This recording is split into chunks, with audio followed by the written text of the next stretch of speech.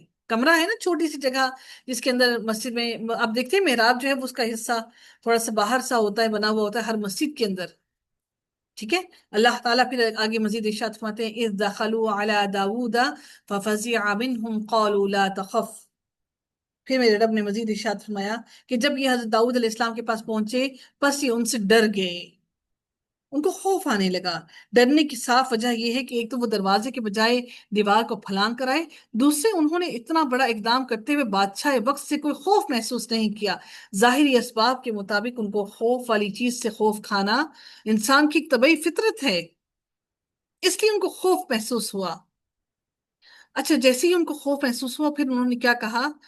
حضرت داؤد علیہ السلام نے کہا، انہوں نے کہا خوف نہ کیجئے، ہم دو فریق مقدمہ ہیں۔ یعنی کہ انہوں نے جب وہ حضرت داؤد علیہ السلام کو بھی ان سے خوف محسوس ہوا یہ اس بات پر کہ کہیں یہ مجھے کس معاملے سے دیوار کو پھلانگ کر گھر کے اندر داخل ہو گئے ہیں بغیر کسی معلوم نہیں مجھے کوئی نقصان پہنچانے کے لیے آئے ہیں یا کس وجہ سے آئے ہیں۔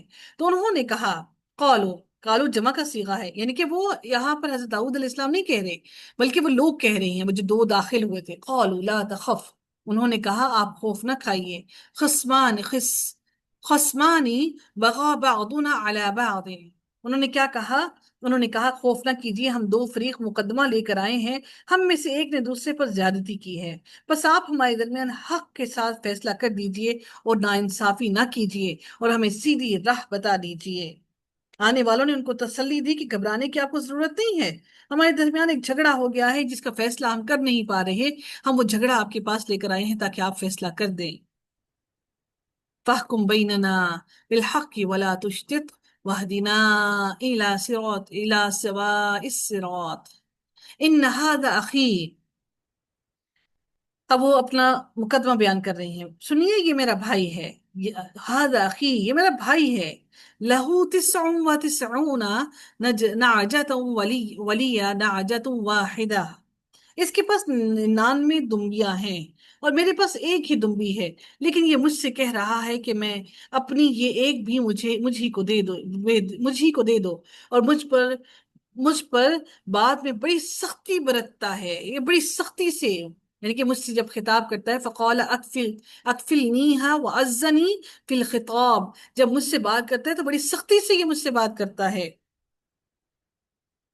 اس کا دوسرا ترجمہ یہ ہے کہ اور یہ گفتگو میں مجھ پر غالب آ گیا ہے، یعنی جس طرح اس کے پاس مال زیادہ ہے، زبان کا بھی مجھ سے یہ زیادہ تیز ہے، اور اس تیزی ترازی سے مجھے اس نے خوف دلایا اور یہ مجھ سے بات میں آگے بڑھ گیا، میں اس خوف میں آ گیا اس کے مال کی وجہ سے۔ اس کا مطلب یہ ہے کہ بہن بھائی بھی ایک دوسرے سے مال کی وجہ سے خوف کھاتے ہیں۔ قولا، اب یہاں پر قولا کہا گیا ہے تو حضرت داؤد علیہ السلام نے فرمایا لقد لقد ظلمك بسؤال نعجتك الى نعاجه۔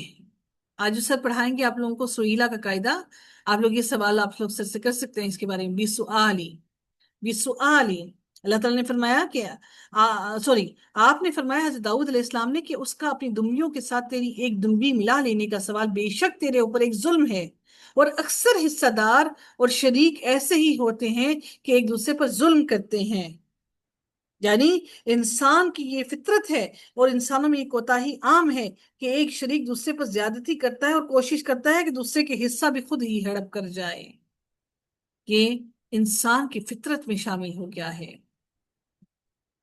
سوائے ان کے جو ایمان لائے، مطلب باقی جن لوگوں کو خوف نہیں وہ ایسا کرتے ہیں، الا الذین آمنوا وعملوا الصالحات ولقلیل ما هم، سوائے ان لوگوں کے جو ایمان لائے اور جنہوں نے نیک عمل کیے، سوائے ان لوگوں کے وہ خوف رکھتے ہیں، اپنی نیکی کو ضائع ہونے سے بچاتے ہیں، اور ایسے لوگ بہت ہی کم ہیں۔